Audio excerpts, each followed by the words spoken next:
You cannot be relevant to the world if you do not understand where you are coming from. And to understand where you are coming from, you have to be able to appreciate where you are coming from.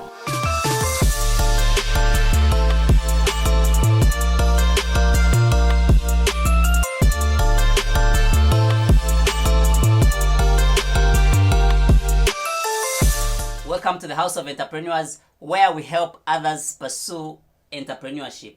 My name is Marvin Tumwesije, and I'm so happy that you're here today. My guest today is someone who has done research or a thesis on immigrant entrepreneurs, specifically from sub-Saharan Africa. He is a Ph.D. holder. He's an instructor at Boston University. He's an author and also trains business leaders and corporate managers on how to use personal disappointments and hardship in business leadership and success. So please welcome Dr. Mazach Bongo. So welcome to the House of Entrepreneurs. I'm so happy to have you on today, and I've had so much good work that you've done. And but before even we get into the thesis and the research that you did, first, why a PhD? Why not end at master? What motivated you to get a PhD? First of all, I want to say thank you so much for having me on your show. And I think there are a couple of things that inspired me to do a PhD. Yeah. One is that my mother, she did not finish high school. Yeah. She dropped out of school when she was pregnant with me. But she emphasized to me the power of education, and of course the power of a personal history. So for me, getting a PhD was a way to reward her sacrifices, in my life. So it's more, personal, but also from an academic standpoint. It was also to understand some of the issues that prevail in Africa, and also how those issues can be addressed. What can be part of the role of Africa in addressing those issues. So I really wanted to be part of a group of Africans who not only study, but also practice and implement what they have studied in order to address the issues that prevail, in our communities. Did you always love school? Of course, I think the school has been let us say, or is the center, of my growth. Usually I say that education is not just school. Education is not just a building. Yeah. Education is not just the institution. Education is not just the content that you learn, from school. Education is also a way or a process through which someone can empower himself or herself. Someone can find tools to solve problems that he or she can face in life. So for me, that's the way that I look at education. So education is more than what we believe or what we have been told. And usually I say that's the big lie of education. A big lie of education is to believe that it's just the institution, is to believe that it's just that piece of paper, getting a degree. It's not just that, it's more than that. It's the transformation of you as a person and how you can solve problems that you face, in your life, in the country that you live, etc. I like how you brought it, because growing up, education, it's like there's education which is going to school, and once you're done with school, you're done with education. Yeah. That's what we we used to think. But you're saying education is not just the paper, the certificate, the diploma that you get at school, but education is the way it's almost like the way of life, like all of your life. Of course, it's that too. It's a way of life. It's the way how you look at the world. Yeah. The philosophy that you frame, okay, for yourself, okay, and how you want to find your place in the world, okay, as well. But also education, as I said, and I can say it over and over again, is the ability to find solutions to the problems that you are faced with. And just imagine if all the degrees that we have in Africa, okay, and people have been able to solve problems that we have in Africa. Yeah. Maybe we would not be talking about those problems. Yes. So I think maybe that's the way that we should look at how we can rethink, okay, about education. It's not just getting the paper. It's not just going to have a job, but also is how you can create a jobs out of nowhere. How you can even give a hope, okay, to people who believe that there is nothing that can happen here. So education is a powerful tool if you know how you can apply that powerful tool. Yeah. Oh, thank you. So I like the way you've explained that. Now, you've written 2 books. Yes. And the first I think is The Power of Personal History, and then the other is The Struggle We Carry. Yes. And I'm sure I checked they're on Amazon. If I would encourage my viewers to to check them out. What is the main story? What's the main message in this book? The power of personal history. Let me start with the main message of the book, and then I can give you Yes. a little bit synopsis of, Yes. of the book. Yes. The main story, the main message of the book is that history, it is not the past. History is who we are. History invokes inspirations that shape our present and future conditions. Because we have been made believe that, and there is a big lie about history, that what has happened in the past is over. Yes. Okay, it has nothing to do with the present and, of course, the future. So for me, it was the book that I have written is a journey. I think it's a memoir of my journey, okay, the power of a personal history, how people come to become who they are today, what has influenced them to be who they are today as a person. Yeah. Okay, so so the power of a personal history talks about my journey, okay, from surviving civil war that happened in my town in 1999, and to living in the forests, okay, for over a year, okay, in the huts, okay, made of okay, palm leaves and trees, and to get a Fulbright fellowship, and then now to be a PhD in America. But also the book is about geopolitics, because most of the things that a lot of the things that I talk in the book is also about geopolitics. Okay, how for example, let us say China has come to become what it is today. So the book is about, as I said, geopolitics, how a civil war that I can say brought two parties, Yeah. okay, Yeah. or even multiple parties, can have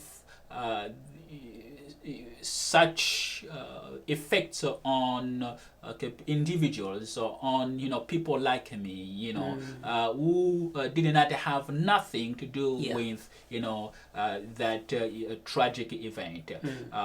So the book is also about let's say education, the power of education. So what education can you do to someone like me, coming from what I usually say the ashes, from nothing to becoming a PhD in America, and of course to teaching at Boston University and Emerson College as well, and now reading the writing the books and giving a lot of speaking engagements. So the book is quite the book has a lot to offer. It's also about the power of faith, because we always, most of the time, believe that a faith is something abstract. Okay, we just believe and then think, or things will change. No, my mother used to tell me, faith must be in motion. Okay, when the faith, anything is possible. Without faith, nothing is possible. But the critical aspect of a faith, it has to be in motion. Thank you. So basically, what you're saying, our stories are important to tell. Of course. Our stories are very important. It's the way for me to own my story.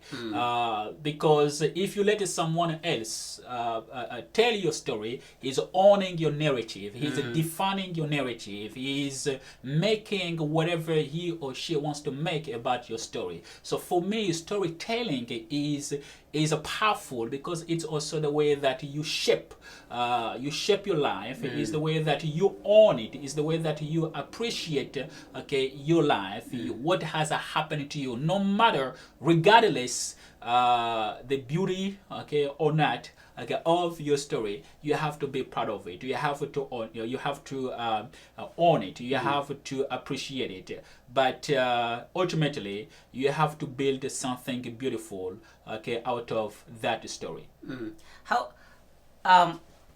How do you reach that point of owning your story? Because usually the temptation is for people like us. I'm an immigrant, here, and usually the temptation is to want to shy away from your story, telling your story, and thinking it doesn't matter, or it's either it's a bad story or it's a story full of tragedy, and you don't want to talk about it because it takes you back to those moments. How do you get to that point of owning?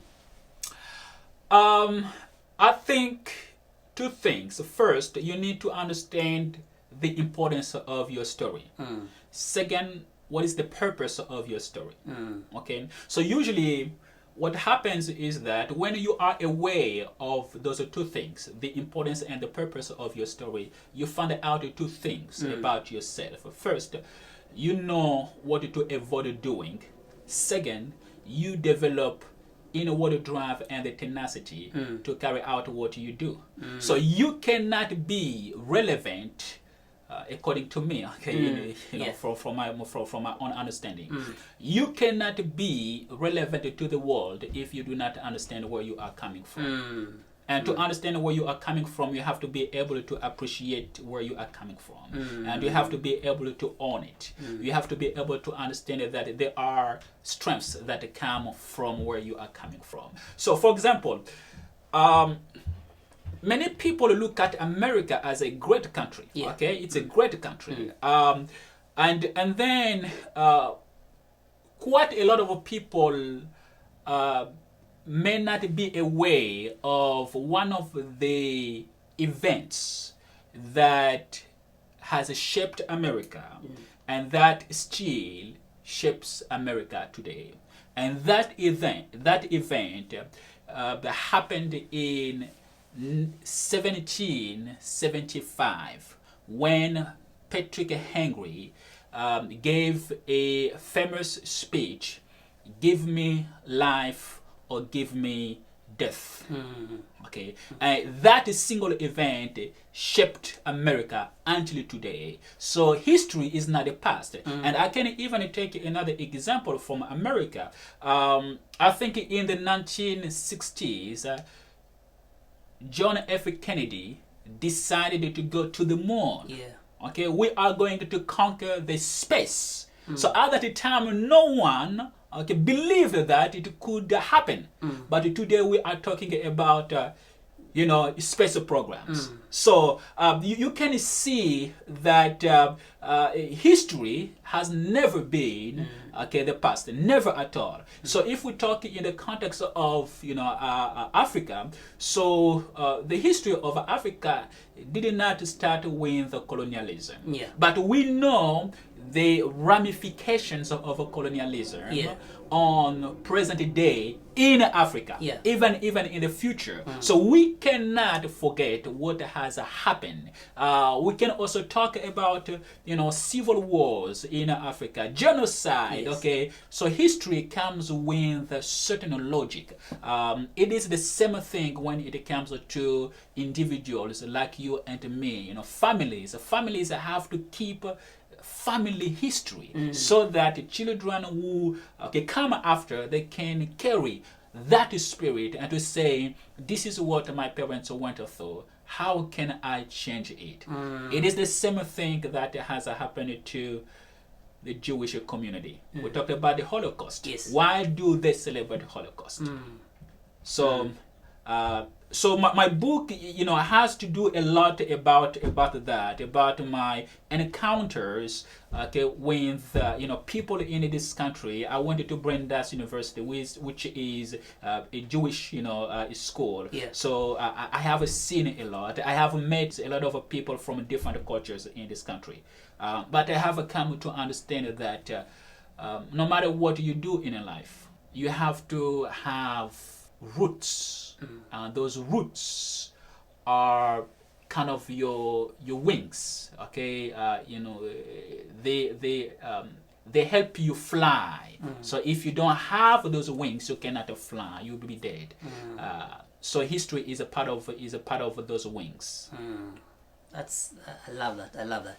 And the struggle we carry. Yeah, the struggle we carry is my second book.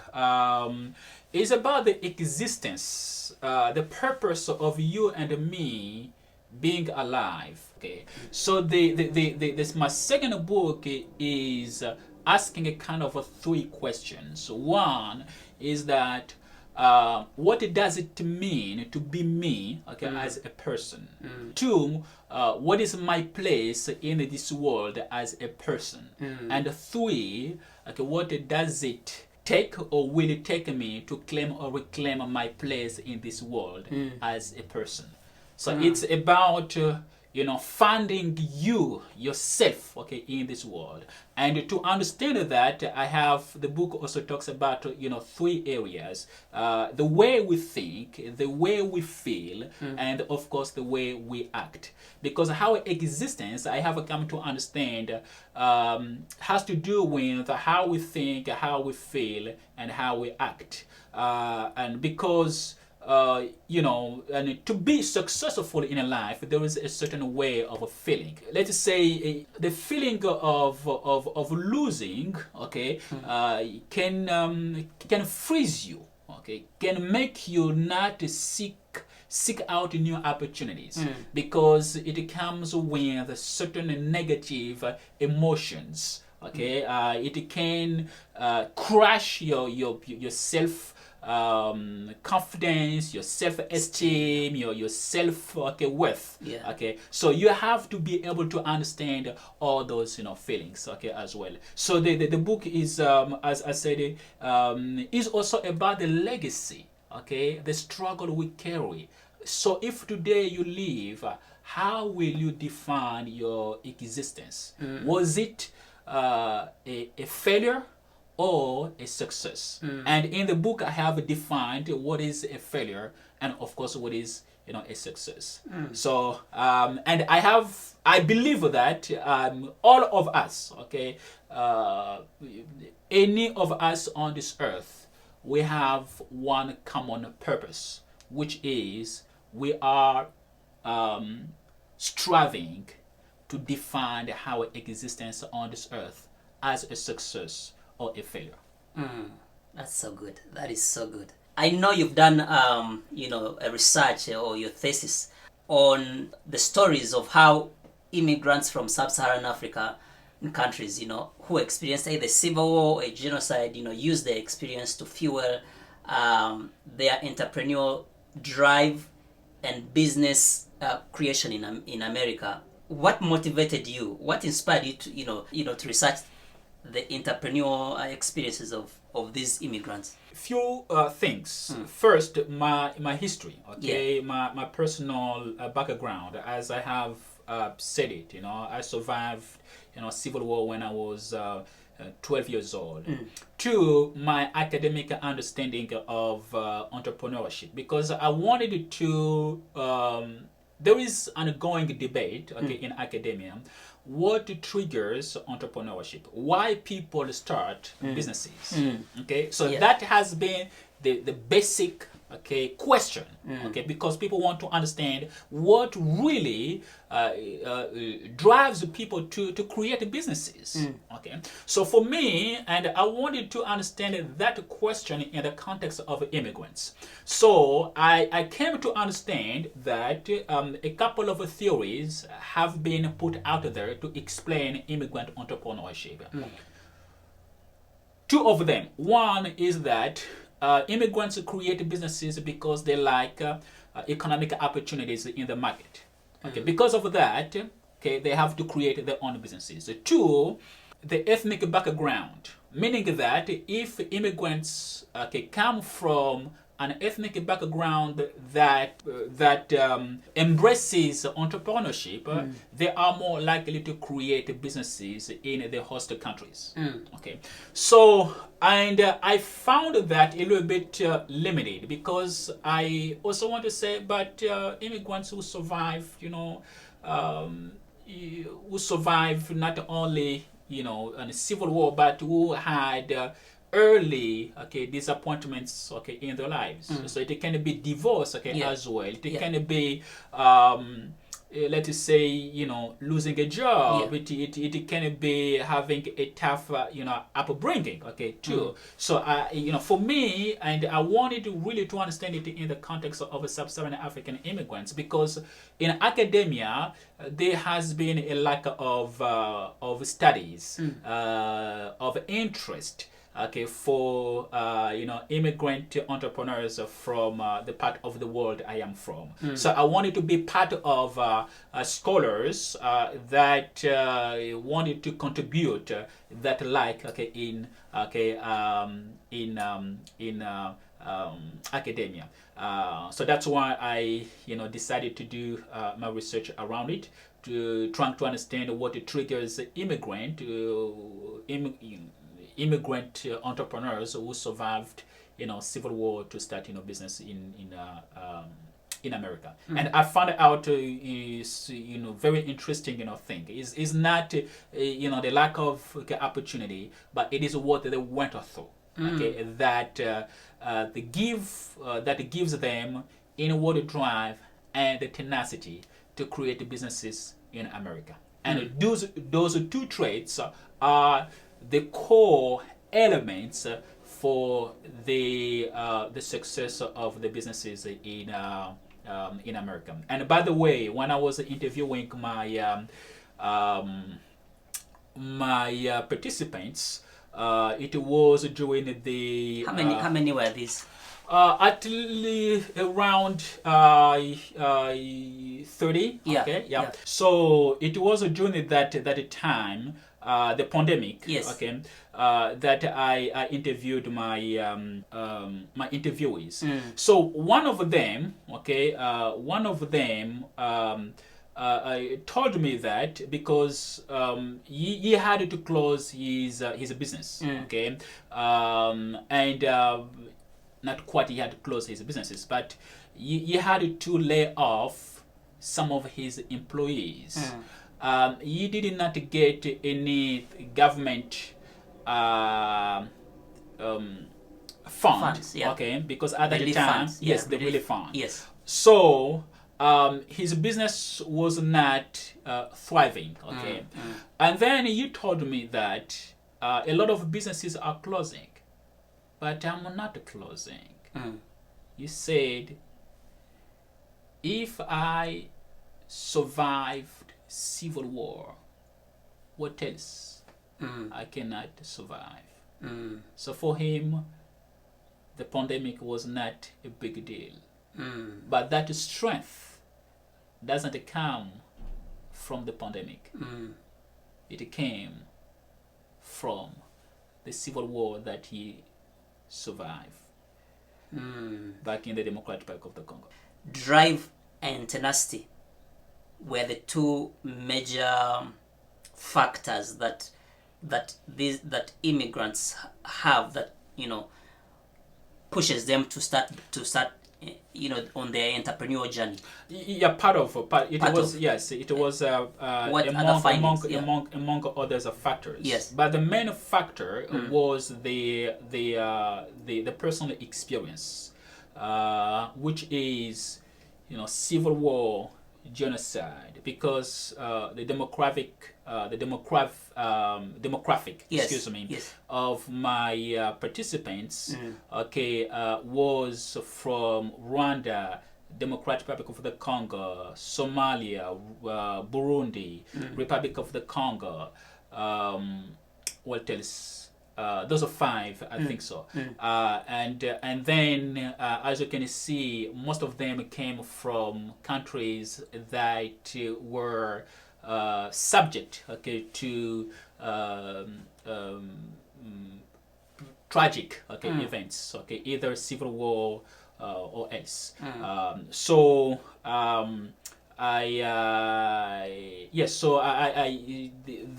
That was the main factor, the civil war.